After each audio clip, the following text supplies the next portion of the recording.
पियसिया बुझाई। लोर अखिया से इतना बहाई अपन गम के पियसिया बुझाई। कैलू गजब रानी दिहलू बदल कहानी, कैलू गजब रानी दिहलू बदल कहानी। नाही चेहराई तोहके देखाई, लोर अखिया से इतना बहाई अपन गम के पियसिया बुझाई। लोर अखिया से इतना बहाई अपन गम के पियसिया बुझाई।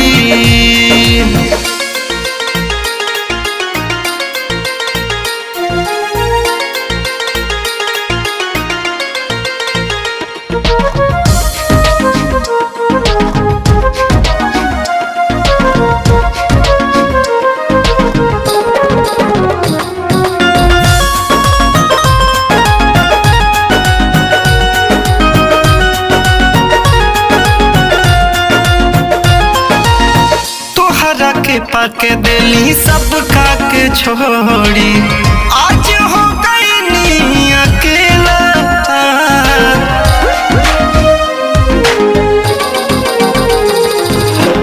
पीरा पीरतिया के तू न बुझलू, पूछलू न कैसे रहेला।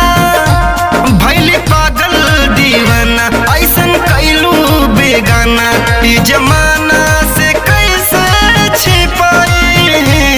लोर अखिया से इतना बहाई अपन गम के पियसिया बुझाई।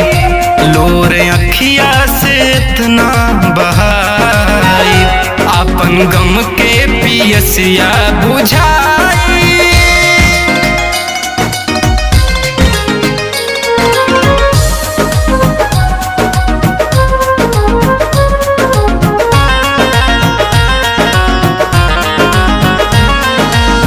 अखिए से प्यार भइल अखिए चुकाई, सागरों के मतिया के आजे